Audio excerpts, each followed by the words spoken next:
Good afternoon. It's a particular pleasure to welcome all of you to what is a very special occasion at AUB this afternoon. And that is an academic panel held to honor President Malcolm Kerr on this anniversary of his untimely death 30 years ago, January 18th, 1984. But not just to memorialize him as we have in the past, but specifically to celebrate his work and his scholarship and his life achievements. I should say at the outset that this panel was intended as a celebratory opening to our usual winter trustee meetings in Beirut, but recent tragic events in Beirut and in the region have prevented these meetings from taking place as planned, much to the regret of our trustees and especially our chairman, Dr. Philip Horry, who is especially looking forward to being with us today. Similarly, our dear friend Ann Kerr and her daughter Susie Van de Ven were planning to come. We're planning to spend a few days of leisure with us, with their friends in Beirut, reconnecting with the campus. And of course, they also had to cancel at the last minute. That's a special regret on their part. Ann asked me in particular to mention how much she will miss seeing all of her old friends, miss being part of this panel, and how proud that she and the Kerr family are of their historic and strong links to AUB. In fact, Malcolm Kerr's life was intimately entwined with AUB, beginning with his birth at our own hospital in 1931. His parents, of course, also worked at AUB. His father, Stanley, as a longtime professor of biochemistry, and his mother, Elsa, as a longtime dean of women. Malcolm also met his wife, Ann Zwicker Kerr, here, and 3 of their 4 children were born in Lebanon. So their links and their devotion to AUB goes back a very long way. Malcolm's studies and his academic career frequently took him back and forth between the U.S. and Beirut. He attended the American Community School in Beirut when he was growing up before moving back to the U.S. and finishing high school at Deerfield Academy in Western Massachusetts. He then went on to Princeton to receive his undergraduate degree. He received an MA in Arab Studies back here at AUB, and later completed his PhD in International Relations at Johns Hopkins University. The young Professor Kerr started his academic career in the Department of Political Science at AUB before moving to UCLA, where he taught and studied the Middle East for 20 years. And during that time, he continued to teach and conduct research in the Arab world, traveling often to Cairo, Beirut, and North Africa. Like so many of us with long, multi-generational connections to this university, Malcolm found himself time and again drawn back to AUB, although his visits became far less frequent during the turbulent Civil War period. When Malcolm was offered the presidency of AUB in 1982, it must have been a difficult choice. At that time, in fact, there was some cause to be optimistic that the worst of the Lebanese Civil War had blown over. But moving to a war-torn country in order to head a university already battered by years of turmoil could not have been an easy decision for him or his family. He was appointed president of AUB in March of 1982 and became resident in Beirut only the following September, delayed by the Israeli invasion of Lebanon in June that so drastically altered the course of the Civil War. Nonetheless, it was this decision taken by a brave and dedicated man to move to Beirut in 1982 that I believe truly defines Malcolm Kerr, as well as his long relationship to AUB. Whether out of love, devotion, or deeply held conviction, Malcolm obviously made his decision because of a strong, unbreakable connection with this university and what it represents to this country.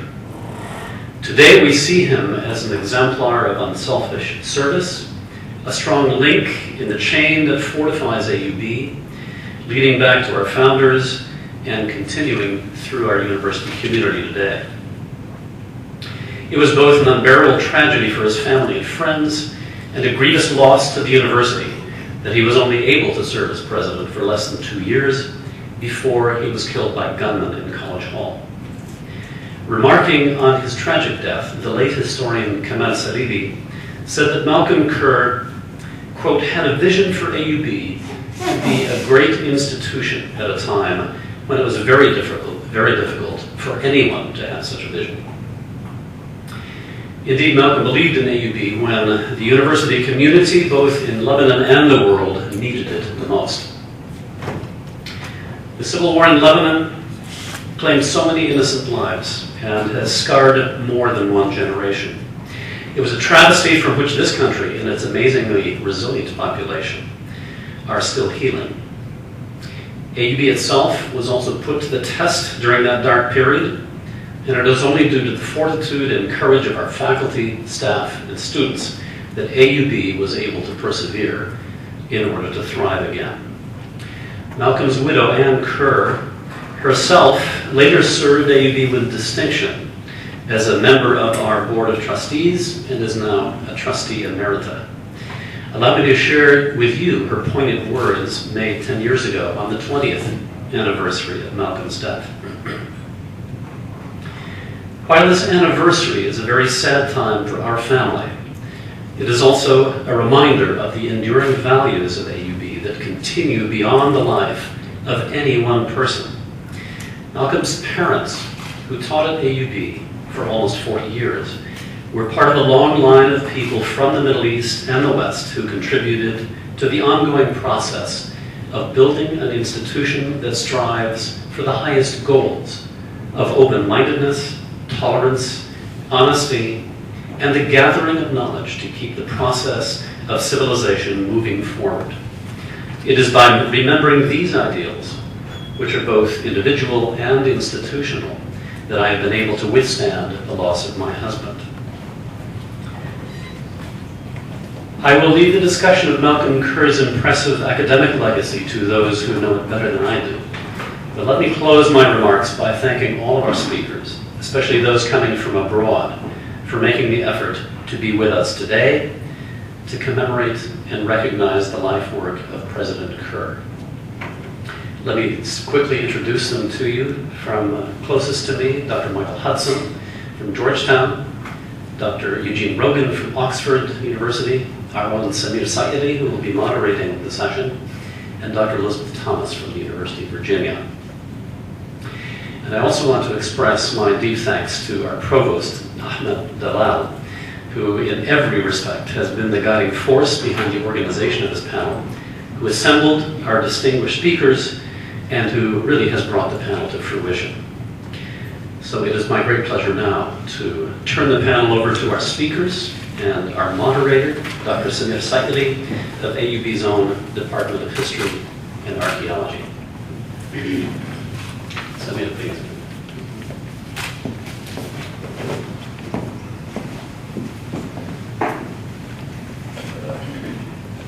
I just want to draw attention of the audience.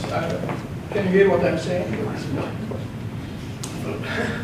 Of the audience to the fact that in very many ways I'm here under false pretensions. As you see behind me, I'm supposed to be one of the panelists in this on this occasion. In fact, I was not asked to do so, which I think is regrettable, but in any event, I would have spent some time speaking about Kerr and the Palestine problem, which in very many ways his birth coincided with the development of the problem, because he was 17 in 1948, and he continued to express interest not only in the fate of the Palestinians, but how the Middle East can settle down as a livable place by establishing a kind of a peace treaty between the Israelis and the Palestinians. He gave that subject his attention for very many years, and felt that there was no way that, independent of an external power, would they be able to settle their differences. By that foreign power, I think Malcolm meant the United States of America. And I think though he was sincere, he was unable to see that it is impossible for America to work as an honest broker. And the idea that America will be able to bring about a peace treaty continues to evade us up to the present for almost the same period since about 30 years or so. In any event, regardless of how I appear on that list, I have written out a word which I would like to read to the audience. Much of it, of course, has already been expressed more eloquently by the President. And I would like to extend to him my congratulations on functioning as a historian of the life of Malcolm Kerr and rendering much of what I have to say redundant. In any event, ladies and gentlemen, our meeting today is meant to mark the 30th anniversary of the death of AUB's 9th president, Malcolm Kerr, who on a day like this one, a spring day in midwinter, but on a Wednesday, was mercilessly assassinated as he walked towards his office located on the 3rd floor of the College Hall as it was then refigured.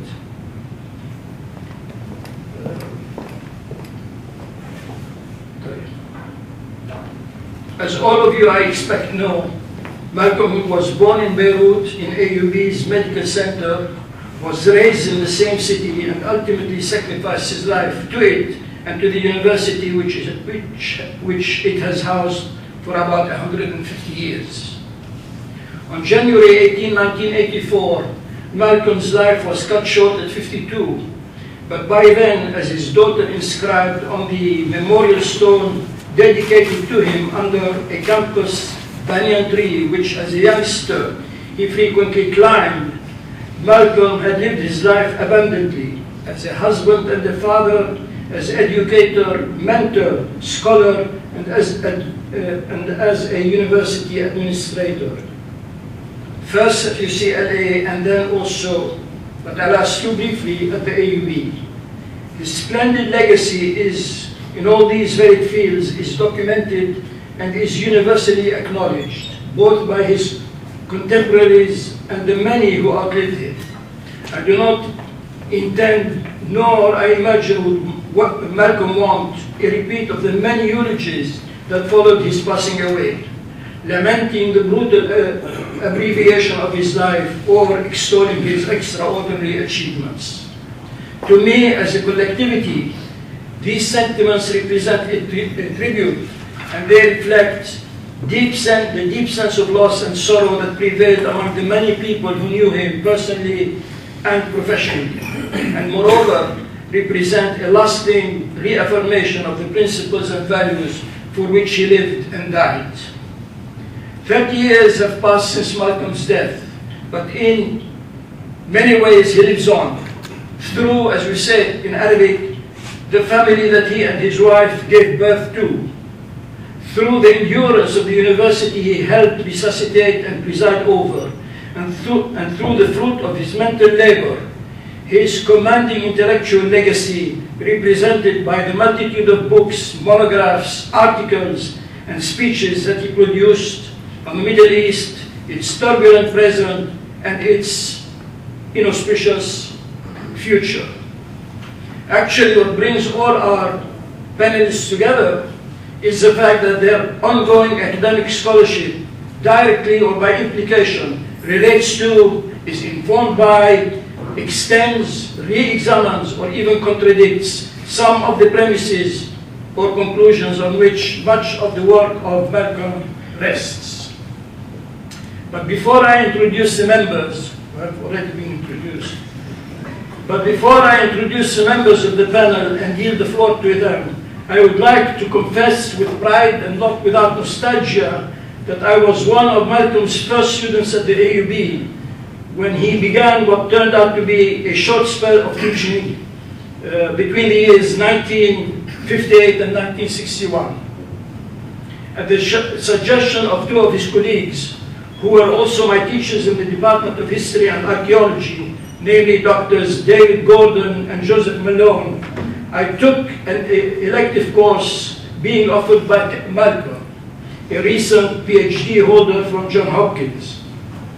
Since at that time, the academic year 1959-60, I was an undergraduate student, the course must have been at the undergraduate level.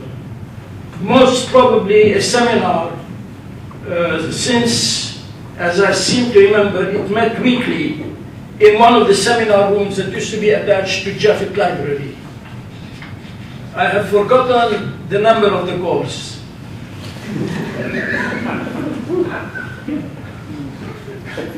And let me add, and the grade that I received for it. But I do remember that it revolved around an assigned text written by a then rising American academic star called Henry Kissinger. The book carried the title Nuclear Weapons and Foreign Policy. I must also say that I have not retained much from the book. By contrast, of course, with its author, who in later years was to cast a long shadow over developments in our region and in the US. I also remember Malcolm's unrelenting efforts to get the students to focus on the contents of the book rather than being sidetracked to dealing with current events in the Middle East, which is really what interested the students most of all. At the outset of his career as a teacher, Malcolm was always punctual, hardworking, and realistic, in particular about how much to expect from students.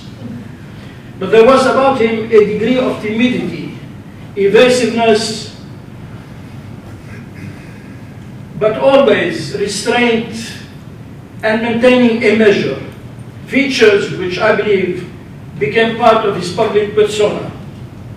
Paradoxically, that was the complete antithesis of Kerr, the author, who in everything he wrote was sharp, unconventional, unsparing, confrontational, unforgiving, and wickedly sarcastic,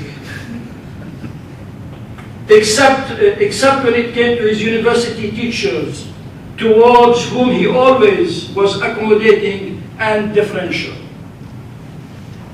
Though his classical works about Muslim reform and the Arab Cold Wars are readily available, many of his monographs, articles, and book reviews are hard to come by.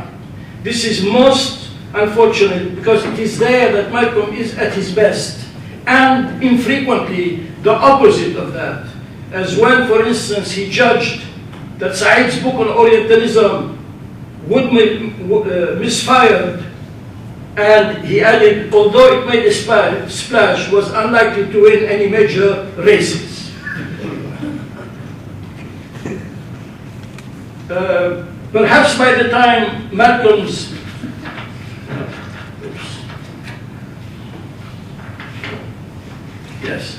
perhaps by the time Malcolm's next commemoration comes around, the AUB will have issued a volume of all his collected works. I hope the provost takes note.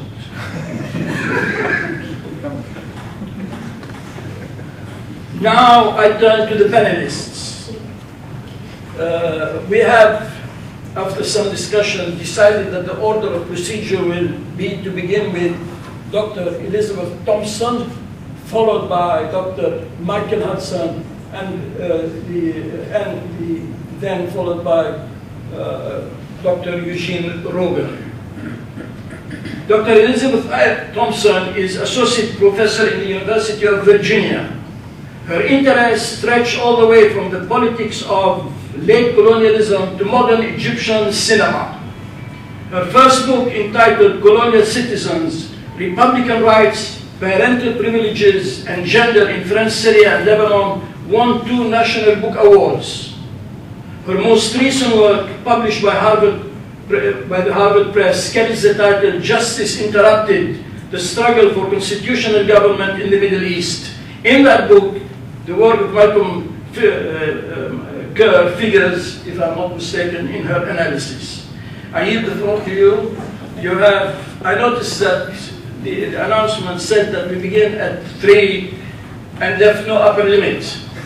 And there's no problem. So there is not a lot more of them, but ideally you have 20 minutes to. Thank you, sir. Thank you so much for your gracious introduction, and thank you all for having me here on this occasion. Perhaps it's suitable that I begin. I am the one of the panelists who did not know Malcolm Kerr personally, but have had and enjoyed a long friendship with him professionally as a scholar. I too share with him an interdisciplinary training as a political scientist and a historian. It is as a historian that I was drawn to his earliest work, which is the lot I drew in presenting my thoughts first. I was asked to present a resume of his work, which I'm sure all of you are familiar with to the extent that you have found enjoyable, but more to bring it to date, what is the state of the art today in the intellectual projects that he inspired. And so I will do so, although I cannot live up to his high standards of scholarship and originality and sometimes even genius. I can, I hope, you'll agree, do honor to the inspiration he has spread to unknown students like myself decades later. I think I'll begin with reading an early book of his, a set of translations and an introductory essay called Lebanon in the Last Years of Feudalism as a graduate student in the early 1990s. I was so excited to read about a popular movement of citizens claiming not only their rights as citizens under the Ottoman reforms and the rule of law, but fighting their feudal landlords in the bargain. So much of Middle Eastern history at that moment, this has been corrected in the last 25 years, thank God, but was very elitist top-down history, and we had very little flavor of what ordinary people did politically. And his volume, which included letters transcribed presumably by for semi-literate peasants, written to the local Maronite patriarch, to Ottoman officials and others, was a work, in retrospect, I might think, as a work of subaltern studies in Middle Eastern history, anticipating the subaltern studies movement that became so important to post-colonial history and which was pioneered in South Asia. Certainly, the excitement I felt in reading that book influenced my first book, as you mentioned, Colonial Citizens, now, oh my God, 14 years old, which was a study of social movements against the French mandate in Syria and Lebanon, focusing mostly there on urban movements. The peasants were not organized in such a sustained way at that time. But it dealt with how those movements contested claims or efforts by elite nationalists to monopolize opposition and to sort out, before independence came, their rights as citizens. It also paints a picture of how it was that the structures of colonial rule would prove to be obstacles to a democratic adjudication of citizens' rights. And so I argued that women came out as second-class citizens, not so much because they come from a Muslim land, but because they were less equipped, given the rules of the game, to claim their rights in the era of French rule. I returned to the book on feudalism and the story of Tanyus Shaheen, the semi-literate blacksmith who rallied peasants into what Malcolm Kerr termed peasant republic in the year 1858, when I wrote my most recent book, Justice Interrupted. It's a book about the largest political movements in the Middle East since the 19th century. Again, an attempt to tell the history from the view from bottom up, if you will, to look at what ideas inspired the most people to risk their livelihoods, if not their lives, and participate in collective protest.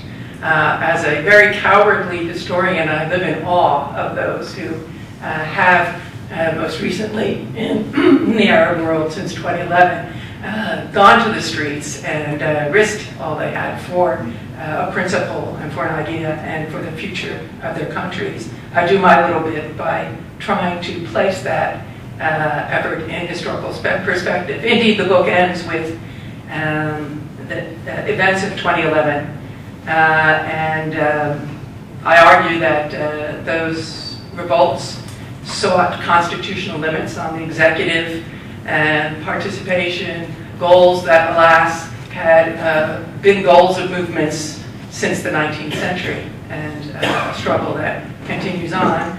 And I focused in the book on Wa'ad Ghanim and his memoir, Mr. Google, as he has been called in Egypt, as an heir to a long line of constitutional movements against tyranny, but also as heir to the problem I studied earlier in the Colonial Citizens book, and that the political arenas in Middle Eastern countries have always been subject to external intervention.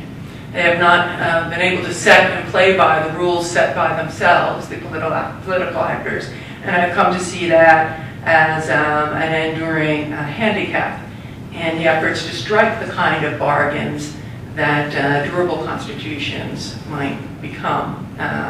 And I think Ghanim himself was quite alive to those risks and the dilemmas faced. And as we saw in the case of Egypt, external powers, in the case of Syria more so, have intervened, sadly. The story of the Peasant Republic is subject of Chapter 2, and I just will say in retrospect, upon beginning to return to that book, many years after I first read it, was very impressed by the perspective that Malcolm Kerr brought to the language used in those letters, and was quite interested in the contradictions between, or the sort of slippage, I guess that's the way I put it, between the notion of a kind of fraternity, citizens and peasants, almost on a class basis, if you will, and also the fraternity as Christians, and how that then allowed for, in their minds, a coexistence of dual frames of justice. The book is about how people developed over time different models of justice, but that constitutionalism became a hegemonic one. But that the coexistence of those two terms of justice, one being a civilian, one somewhat inspired or enabled at least by the Tanzimat reforms in the Ottoman Empire, and Christian frames, would cause tragic confusion and so lead to the sectarian conflict that we know so well of 1860. Most recently, I'm embarking only on work, and I will close, I think, with a note about what I'm working on now, because I found myself returning to yet another book, early book, written by Malcolm Kerr, and that's the book on Islamic reform. I'm working on a project about Rashid Ridda and the 1920 Syrian constitution. If anybody in this room knows where that constitution is, I mean the original document, please let me know. I was watching Nicolas Cage in the movie National Treasure, and he's carting around the Declaration of Independence as this sacred object, and I am just fascinated that, that in Syria, nobody knows where that document is. It's a telling, I think, little detail about modern history. Indeed, the Constitution is a neglected aspect of the government ruled by Faisal between 1918 and 1920. Most scholars, and indeed most of the memoirs written by participants in the Syrian Arab Congress, emphasized their nationalist aspirations and didn't dwell as much on the Constitution. And so it is no surprise that later histories would have ignored it as well. But I find the moment of great relevance today, which I hope to convince you in. How much time do I have left, Samir? Okay. In the wake of the Arab revolts, as they may or may not be continuing to unfold today. My current hypothesis in the project is that 1920 the Congress would prove to be a last stand of Islamic liberalism. The Congress ratified the Constitution 10 days before French tanks rolled into Damascus and occupied Syria. It was the most democratic constitution in the Middle East to date. It was full Bill of Rights, free speech, freedom of assembly, freedom of belief, and so on. It asserted far greater legislative power against the monarch than the Ottoman Constitution of 1908 had, or the Iranian Constitution of 1906, or of course the Egyptian Constitution of 1881, and the Tunisian before it. Indeed, it set a balance between central power and provincial power, more toward the direction of local power, although Faisal was able to fight back and keep a certain amount of oversight, but expressed, I think, the sentiments that many Arab movements expressed under the late Ottoman Empire for a more decentralized or federal form of government. And so what struck me as I read through transcripts of the debates and accounts and memoirs is that this Constitution was debated in as stormy a set of sessions, and it unfolded over weeks in the spring of 1920, as the 1787 Constitutional Convention in Philadelphia. There was a party of staunch populist, somewhat, you'd say, more democratic, but Islamically inclined local political leaders lined up against the much more elitist and secular party led by Faisal. And article by article, they fought it out. Most surprising to me, though, and this gets to the subject of Islamic reform and Malcolm Kerr's book, is that the only Islamic component of the final constitution that was ratified was Article 3, which required the king to be a Muslim. And that is an article that remains in the Syrian constitution to this day. That was fairly radical then as now. In the Ottoman constitution, the Sultan was also the caliph and was a spiritual leader. There was a bureaucracy and an apparatus to impose Islamic authority through a court system and otherwise. The Iranian constitution in 1906 itself, quite a remarkable document, and was in 1907 amended to include a council of guardians of sorts, a forerunner of the current situation in the Republic. And the later constitution in Syria of 1950 would be the first constitution in the Arab world to include language requiring that a source of law be Islamic law. All right? But no such language existed in 1920. More surprising than that was that the president of that Congress was the leading Islamic reformer of the day, Sayyid Rashid Rida. Okay, he was, as many of you may or may not know, he has fallen into some obscurity over the decades. I was just talking to a Syrian the other day, historian, who noted that there is a sort of gallery of photos of speakers of parliament and the antechamber of the current Syrian parliament building. And Rashid Rida is not there. Why he's been left out, not known. Anwar Sadat is there from the UAR. So, there may be a story behind that. But anyway, so he has fallen into some obscurity, but as many of you know, he was born near Tripoli, Lebanon, and publisher of the most popular Islamic magazine of his day, Al-Manaj, the Lighthouse. He called and presided as president of that Congress the constitution they produced, an Islamic form of government. And the only requirement was that the president be a Muslim. This would be unheard of today. Islamists reject such a thing. But I wonder, and what inspires me to pursue the project and publish it, is that perhaps it should give us pause. If someone who inspired very directly Hassan al-Banna to establish the Muslim Brotherhood later, after the French tanks rolled into Damascus and demolished the liberal experiment, if you will, of the Arabs there, perhaps we might recognize that the fate of Islamic liberalism was less a product of internal contradictions or some kind of betrayal of essences of a kind of culture that was predisposed toward anti-democratic forms of government, and more a product of a historical contingency, namely the occupation of Damascus. Right? I draw a little bit, I'll finish up in a second, on the work of my friend Nathan Brown, who works on the constitutions today, writing in a critique of the constitution put in place encouraged by the Americans in Iraq most recently, that to be durable, constitutions must be products of passion They must be contracts that are hammered out by people with the kind of opposing interests that I think were met in the spring of 1920 in Damascus, and were not present in the constitutions imposed later by the colonial powers that moved into the Arab world after World War I.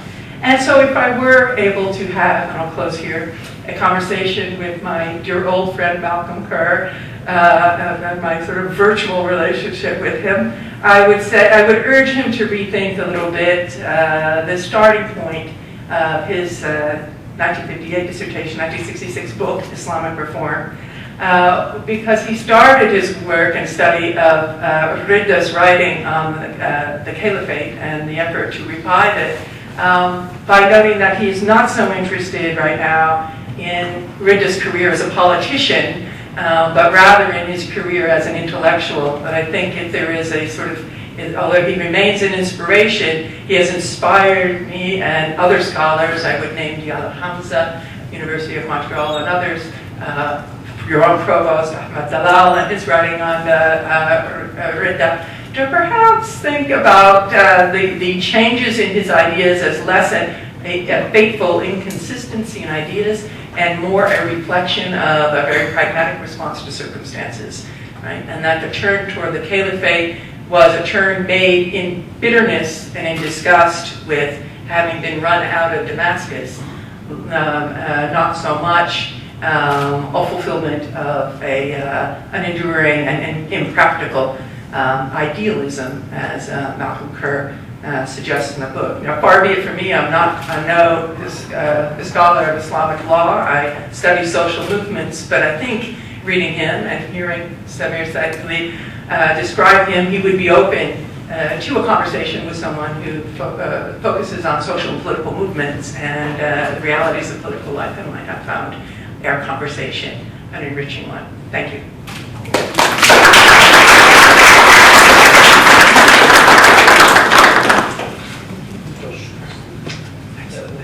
Our next speaker is Dr. Michael Hudson, who is currently the director of the Middle East Institute and professor of political science at the National University of Singapore, who also played a role in sending one of his students to the AUB. Very glad to have him here. Before that, he is presently Professor Emeritus at Georgetown University and the long-time director of its Center for Contemporary Arabic Studies. Besides his many other works dealing with Arab politics and the Palestinians, he is a celebrated author of the book entitled The Precarious Republic, Political Modernization in Lebanon. I think he is responsible for setting a trend whereby Lebanon is, thanks to the term precarious, is viewed as a failed nation. I think his colleague, David Gordon, wrote about Lebanon and described it as being a fragmented nation, something of the kind. I mean, in any event. Yes, well, thank you very much, Samir. I must, I think, give some credit to the Lebanese themselves for the state of political life in this country. I'd like to thank President Dorman and my former colleague and friend Ahmed Dalal for giving me the honor of participating in this, I think, very appropriate and timely meeting to recall the work of Malcolm Kerr. He and I were friends and colleagues. I was a little bit behind him and benefited a great deal, therefore, from the work that he was doing in the field of Arab politics. We met a number of times when he was teaching at UCLA, and there are two occasions that I remember in particular. One time, it must have been early in 1982, he passed through Washington, and we got together at Georgetown to talk about his impending assignment as the president of AUB. And I do remember a discussion. I remember saying, "Are you sure you want to do this? Is this really a wise or safe thing to do?" And he said, "Well, no, but I'm going to do it anyway." And I think, as President Dorman mentioned, that's an example of bravery, courage, standing up for principles, pursuing a mission that was deeply ingrained in him and his family, his history, of course, with this fine university. The other time, I have to say, was a meeting that didn't actually happen because I happened to be in Beirut on January 18th, 1984. We had met briefly in the street the day before, and he said, "Come for coffee in the afternoon of the 18th. Malcolm was murdered in the morning, and I do remember the sense of shock and foreboding that was tangible to anybody who was around at that time. And the Azaf for Malcolm was a somber and an ominous kind of affair. People were very much worried that this tragedy would be followed by others. So I do have these recollections, and that's all the more reason I'm very pleased to be able to be here to say a few words about his work. We share a common interest as political scientists in Arab politics and the international relations of the region. I think he brought together deep scholarship and knowledge of Arab history and Islamic philosophy, as we've just heard, with a sharp and unsentimental empirical political science. He bridged the academic, formalistic divide between comparative politics and international politics. And what I will do just in a few minutes is to try to attempt to compare and contrast the Arab and Middle East regional system and its dynamics from Malcolm's famous book, The Arab Cold War, that period of the 1960s, with the current situation. And I'll focus on two dimensions: the regional balance of power from an international relations theory perspective, and the domestic political landscape more from a political sociology perspective. So let me reflect on the Arab Cold War then and now, and ask, is there still one? The answer is yes.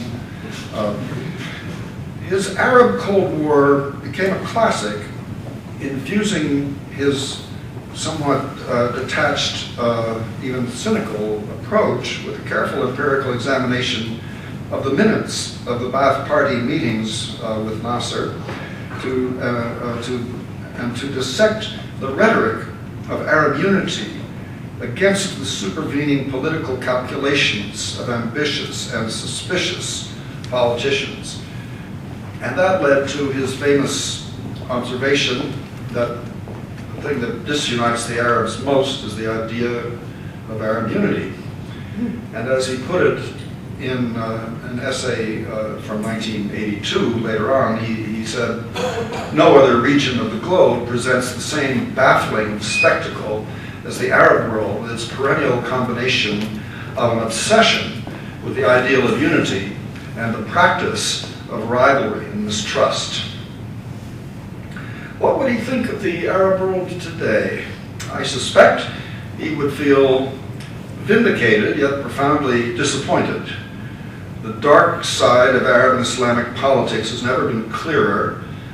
The disconnect between idealistic utopianism and selfish dystopianism is even more pronounced, I think, today. And as a liberal committed to the virtues of pluralism and the rule of law, I think Malcolm Kerr would be dismayed about what we see around us today. And even then, back in the 1970s, he saw clouds on the horizon. And as he wrote in the third edition of the Arab Cold War, which came out in 1971, in the preface, he said rather caustically, since June '67, Arab politics have ceased to be fun. And then he went on to say, in the good old days, he said, employing a sports metaphor, it was like watching Princeton play Columbia in football on a muddy afternoon. The June War was like a disastrous game against Notre Dame, which Princeton impulsively added to its schedule, leaving several players crippled for life and the others so embittered that they took to fighting viciously among themselves instead of scrimmaging happily as before. The Arab Cold War can fairly be called a classic in Middle East political science, but it is sui generis. It is largely devoid of theoretical trappings, no reference to the dominant scholarly concerns of the time, such as modernization, political development, authoritarianism, state building, and the like. Economic underpinnings are absent, although a decade later, as I think Eugene is going to tell us about, in a book that he co-edited called Rich and Poor States in the Middle East, he picks up on the political consequences of the oil boom. And in this edited book with Syed Yassin that prefigures some of today's writing on rentierism, the rentier state, the rentier economy.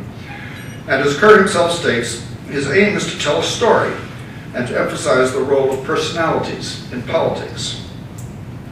Nonetheless, it is a deeply revealing story that resonates with contemporary scholarly themes as we contemplate an Arab world so vastly different from that of the 1960s, yet in some ways, rather depressing ways, not very different from the Arab world that Kerr described.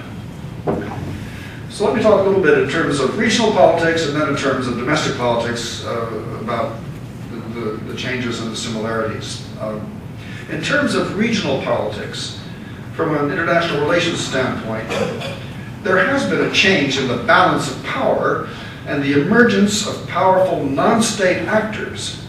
But still, no one state can dominate the region, and as Kerr argued, the outside big powers, though intrusive, still cannot shape the regional system to their wishes. There is still plenty of local autonomy. But certainly, as Elizabeth mentioned, one of the continuities between then and now is the constant meddling, the constant shadow and involvement in one way or another of outside powers. They can't, as Carl Brown wrote in a very nice book on international relations in the Middle East a number of years ago, they can't really control this important but complicated region, but they keep trying. And at the same time, on the inside, local forces, despite being pushed around by the outsiders, still manage to exert a degree of autonomy. In Kerr's day, the Arab regional system was dominated by Egypt, and one might almost have described it as, within the Middle East sort of subsystem, as unipolar. But multipolarity set in with the defeat of Egypt in 1967, and today the Gulf Arab states are in the ascendancy. Yet they can hardly be said to dominate the system, and for all their wealth, they lack the hard power that would ease their perpetual insecurity. And if the disarray of the Arab states today leaves the field open to powerful non-Arab peripheral states, big ones, Israel, Turkey, and Iran, it cannot be said that they dominate the region either. Certainly the biggest change in the regional system has been the emergence of non-state actors who can exercise a degree of hard power despite lacking the attributes of territory and sovereignty that states enjoy. And we just need to look at Al-Qaeda and its offshoots, at Hezbollah, Hamas, and so forth. And one might add that in this era of economic neoliberalism, non-state actors like the IMF and the World Bank have exerted tangible soft power on Arab regimes and societies and economies. That said, it is hard to deny that the Arab system that Kerr described continues to exist. With all that has happened to it, it's still really there. And just as the idea of an Arab community has gained purchase at the societal level, the mutual distrust displayed by Arab leaders, even as they continue to call for unity, remains pretty much as Kerr described it. And today, there is still an Arab Cold War, maybe more than one. It pits traditional oil-rich Sunni monarchies, along with their less affluent clients, against Iran-backed Shiite players. But there's another war between what we might call, we often in the West at least, call jihadists, and the moderate liberals, an ideological, philosophical war as well. Now finally, to turn to the question of domestic politics, the Arab uprisings reveal a dramatic new kind of societal involvement, and the role of the information revolution and social media represents a qualitative shift, indeed perhaps a revolution in the media landscape and in the nature of audience participation. The depredations of the global economy and the neoclassical capitalist economic policy have fueled latent social and political discontent. And the emergence, or perhaps re-emergence, of organized political Islam is of course, a compelling new factor. We were all taken to task, I think, for those of us that were writing in the 60s, for not talking very much about Islam, for, I think, the very good reason that organized Islam just wasn't doing very much. But of course, things have changed. Now,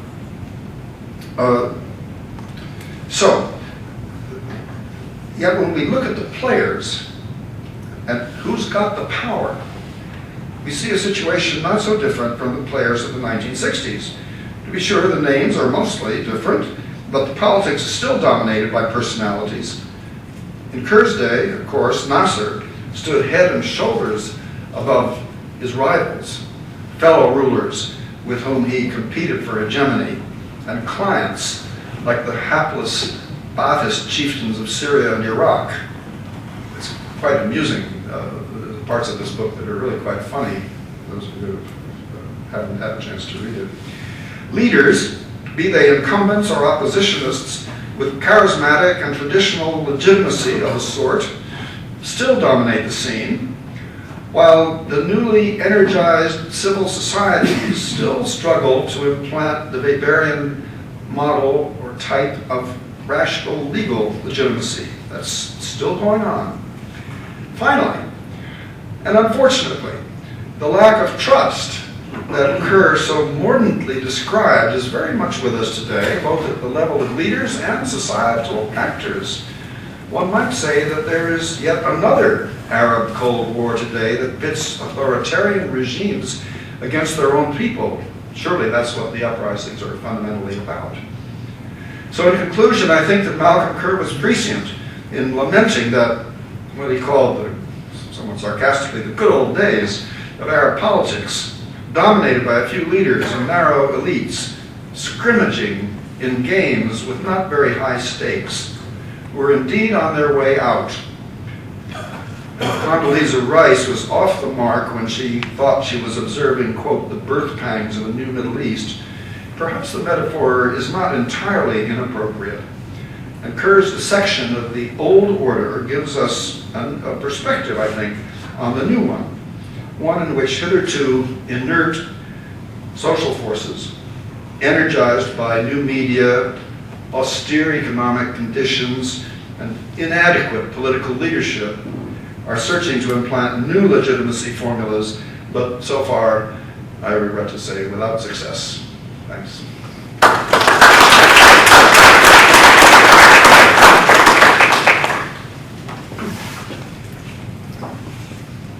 Our last speaker today is Dr. Eugene Rogan, who is the director of the Middle East Center in St. Anthony's College. He's faculty fellow and university lecturer in modern Middle East in, of course, Oxford.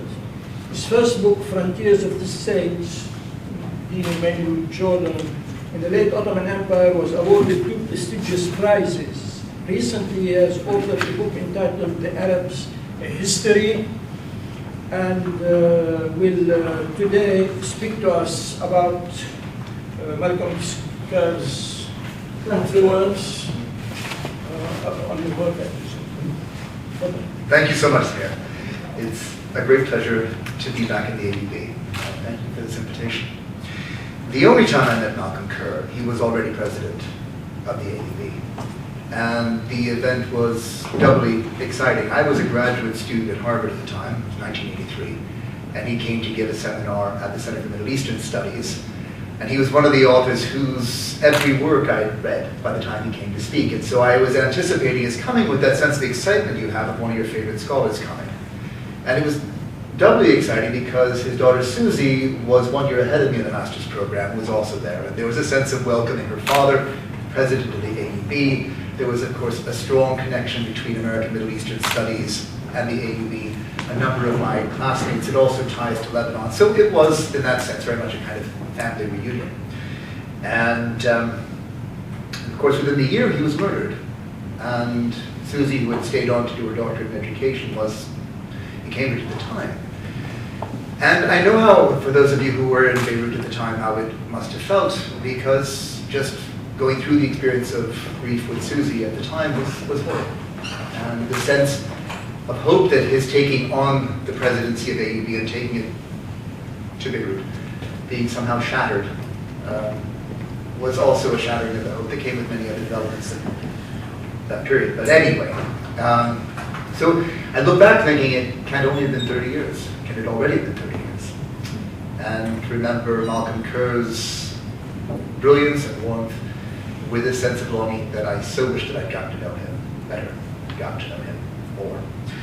The time that he visited, his last major work was already in print, and it's rich in poor states in the Middle East. An edited work, as Michael has said. However much I would flatter the man's books, he never really had much fortune with book covers. So we bought these books for their content, not by their covers. Rich and Poor States reflects the other pole of Malcolm Kerr's great attachment to the Middle East, which was, of course, his ties to Egypt and to Cairo. He had, at a number of points in his life, connected to the American University in Cairo, and then between those times, he also had been connected to our Middle East Center in Oxford. And I had one anecdote, because, of course, along with my many years' friendship with Susie Kerr van de Ven, I have enjoyed many years' friendship with Anne Kerr as well. And when I first took up my job in Oxford, Albert Harani was still with us. And at some point, the conversation came round to the Kerrs. And he said, well, you know that Malcolm and Anne were here with us in Oxford? And I said, no, I hadn't realized that. He said, oh yes, they had a very profound influence on the culture of the college, St. Anthony's. Elaborate. He said, well, I invited Malcolm to my table. And he said, he'd love to come. Could he bring Anne? And I said, well, actually, no, Malcolm, since you're actually a visiting fellow, fellows aren't allowed to bring their wives to dinner. And Malcolm was appalled at this beastly, unsocial feature of Oxford life. And so, well, if Anne can't come, I'm not going. I really shocked Albert, who had never thought about fighting for his own wife, Odile's right to go to the high table. The convention was that you couldn't take your own wife. Someone else could take your wife. Indeed, you could take any woman you liked. But I think it was you had a no joke. The convention also was you could take your mistress but not your wife. So the St. Anthony's is a relatively new college. It's fairly modern, postgraduate, and so the fellows got together and they talked about this. They realized that this is perhaps one convention of Oxford that they didn't need to adhere to. And so they decided there and then that wives would be allowed to come with husbands too. And when informed of this, the monks said, I'd love to bring Anne to dinner, and they went. And from that day forward, we have all been allowed to take our wives to college. So there we go. The Kerrs had lasting impacts on every institution they graced, including St. Antony's College, Oxford. But back to the work of, the intellectual work. Malcolm Kerr's last major research project before taking up the presidency of the AUB was a project that he undertook as a collaborative work between the von Grunebaum Center at UCLA and the Al-Ahram Center for Strategic Research in Cairo, funded by the Ford Foundation. It's exactly the kind of bridge-building exercise that led to the exchange of scholars between the United States and, in this case, Egypt, that produced, in this book, I think, truly a groundbreaking and influential work. A very distinguished group of contributors participated in this book. Out of curiosity, just a quick show of hands, how many of you have actually read this book? So I can say basically anything. Okay. Among the participants and contributors, Hazem al-Badlawi is currently the Prime Minister of Egypt. And many of the people in the government are influential in the thinking that went on in this book, but others who will be familiar to you, Sa'aduddin Ibrahim, Galal Amin, Ali Hilal Dessouki, Nazi Ayubi, all some of the greatest political scientists and social scientists of the 1980s and 90s, and remain very influential today.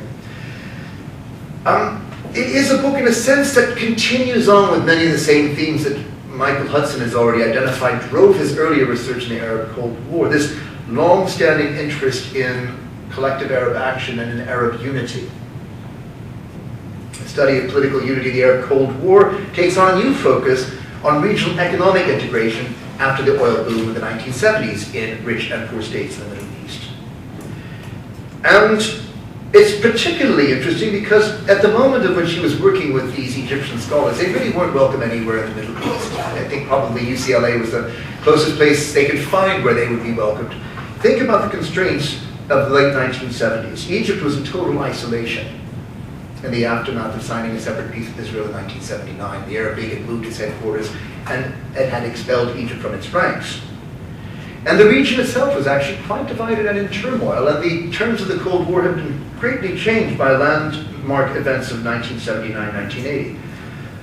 You had the Islamic alternative emerge with the Iranian Revolution of 1979, something which Kerr was quite influenced by in his thinking at this time. You had the Cold War intensified in general terms by the Russian invasion of Afghanistan, yet further from Arab concerns than Iran perhaps, but still close enough to the region for its impact to be felt. And then, of course, in 1980, you have the outbreak of war between Iraq and Iran, which already threatened massive changes to regional politics. But it was the oil boom of the 1970s that was the primary driver of the research in rich and poor states, and the opportunities for regional economic integration that emerged from that oil boom. As he wrote in his introductions, for many Arabs, economic unity looks like a possible shortcut to the long elusive goal of political unity, as well as an historic opportunity for the Arab nation to act in concert to raise the living standards of all its 140 million people. So still that sense of idealism and no sense of distance between Kerr's own approach to the political study of the Middle East and the enthusiasms which drove Arabs at the time. He didn't have that kind of Kadurian or Lewis approach of distance and disdain for the enthusiasms of Arab politics. He was actually quite caught up with them themselves and was never one to distance themselves from why it was that people in the Arab world placed so much value on the concept of unity. The thesis underlying the contributions to this book was quite straightforward and was to prove very influential on political economy thinking in the 1980s. Economic integration gives rise to a new Arab social order based on labor migration from populous non-oil producing states to the oil-rich Gulf states, and that through this flow of migrants from relatively populous but resource-poor states to low-populated, high-resource-based states led to a redistribution of wealth from the rich Arab world to the poor Arab world via remittances. The camps then are quite clearly drawn. You have on the poor state sides countries like Egypt, Syria, Jordan, Sudan, Yemen, Tunisia. And then on the rich state sides, all those countries that will, in the course of the Iran-Iraq War, bring themselves together into a club known as the Gulf Cooperation Council. But he hadn't heard of that phrase yet at the time of writing this book. So let me take you back for a second, since this is the one work in which Kerr really brings political economy into his analysis, to remember what a boom looked like in the 1970s. If you take the Saudi example alone, by 1979, Saudi Arabia pumped almost 1/2 of the total amount of oil pumped in the Arab world. The growth in revenues across the decade of the 1970s was absolutely unprecedented in human history. In 1970, Saudi Arabia's oil revenues were $1.2 billion, just 1.2. Bear with me with a few numbers here. Before the October crisis of 1973, already the price had nearly quadrupled to 4.3 billion. So demand in a new oil age was already taking off, even without the oil shocks that were to come. Allowing for the October War of 1973, the price of oil had jumped from 4.3 billion to 22.5 billion revenues in 1974. Saudi revenues in 1977 up to 37 billion. And with the Iranian Revolution of 1979 causing the last oil spike of the decade, Saudi oil revenues peaked in that decade at $70 billion. So they've gone from between 1970 and 1979 from 1.2 billion to 70 billion. That, my friends, is a boom. It's a 60-fold increase in revenues, in rents from oil in the course of one decade. Needless to say, expenditure on development increased in just about the same pace. In 1970, the Saudis were spending about $2.5 billion in state expenditure. By 1980, that figure had increased 22-fold to $57 billion. You can imagine what that meant for the demand for labor in the oil-rich states. Overwhelming demand led to a 72% of the labor force of the Arab world, of the migrant labor force of the Arab world, congregating in what would be the Gulf Cooperation Council states. So by the 1970s, 72% of labor in the Arab oil states came from other Arab countries.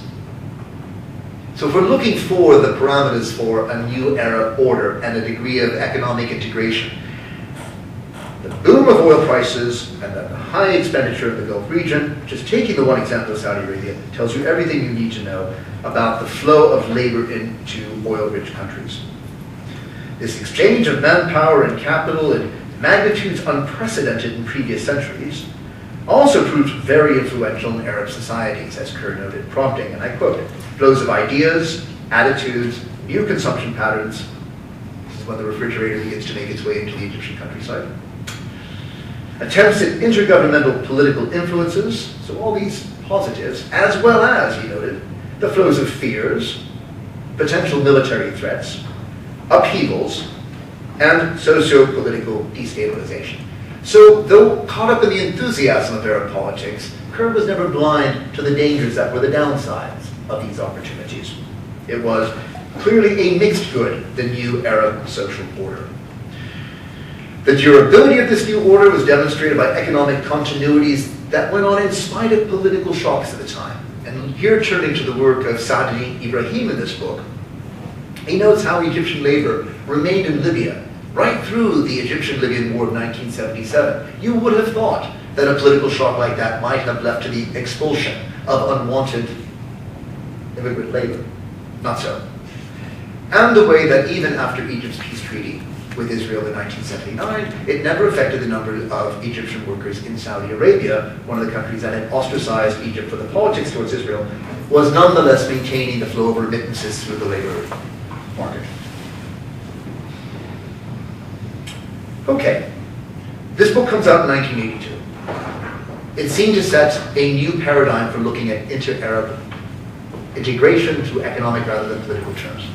What the authors had not anticipated was that overproduction of oil could so transcend what had caused price shocks that you would have a glut that would bring an end to this oil boom.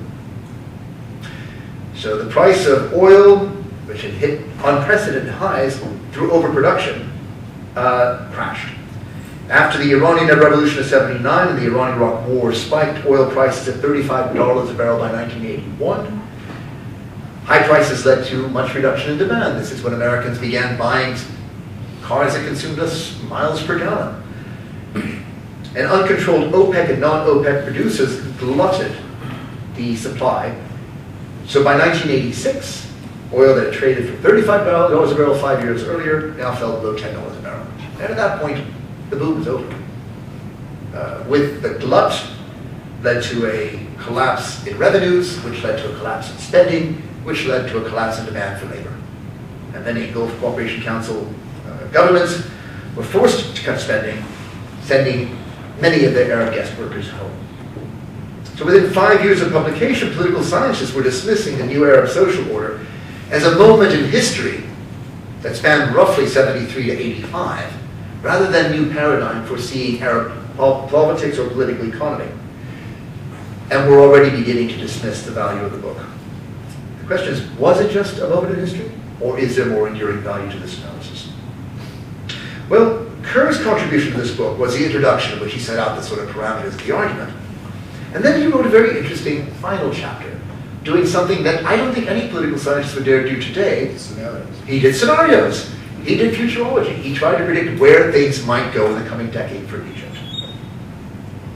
So in his final chapter, modeling possible future scenarios, he came up with 5 for Egypt in the 1980s and beyond. There were 3 that were Egypt-specific. One, a continuation of the Sadat regime, so the same policies of infitah and a sort of gradual drawing closer to Western powers that had marked the Sadat regime. A revival of Nasserism, so a kind of Praetorian bunker economy that might go back to a stronger state-led pattern and get closer to the Soviet Union. Or thirdly, thinking of recent developments in Iran, an Islamic fundamentalist revolution. Interestingly enough, though, he didn't really give any credence to the Muslim Brotherhood in this. He was looking at a Khomeiniist-type movement with a slight Maoist twist. So it's one of the more peculiar of his scenarios, but it goes to show how willing to think out of the box Malcolm was. And then there were 2 that had more sort of what might happen in the region that would impact on Egypt.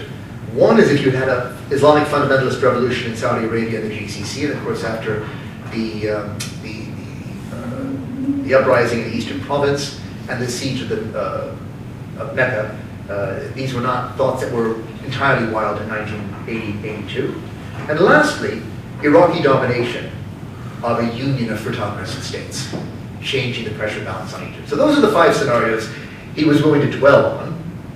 But the one he deliberately ruled out, focusing on, was what he called the doomsday scenario of a war in the Gulf that drastically reduced oil production or drastically altered the arrangements by which oil was sold. But he says a few things about the doomsday scenario. He said he didn't want to rule it out because it was unlikely, but because the ramifications of such a crisis were so global that you couldn't limit your variables to regional concerns. And the moment you started taking on board what international players might do with such a crisis in the Gulf, you went beyond what you could do as a sort of brief synopsis in an article like this. You needed the book to do it. So he didn't want to go there. But he presciently listed among the things that might cause such a conflagration in the Gulf the possibility of an Iraqi invasion of Kuwait. So for those who argue that hindsight is 20/20, I'd like to say that Malcolm Kerr had pretty good clairvoyance, even in his projecting forward, in identifying the Iraqi invasion of Kuwait as one of the possible causes of a doomsday scenario, along with another catastrophic Arab-Israeli war, or again a revolution in Saudi Arabia. Such events, the doomsday scenario, could trigger an international crisis, great power intervention, sabotage, and large-scale destruction. Well, I think that pretty well captures the Iraqi invasion of Kuwait and its aftermath. And if we take it forward down to 2003, the ultimate destruction of Saddam's Iraq. So the 1990 Iraq invasion of Kuwait and the 91 war had all the consequences Kerr had predicted.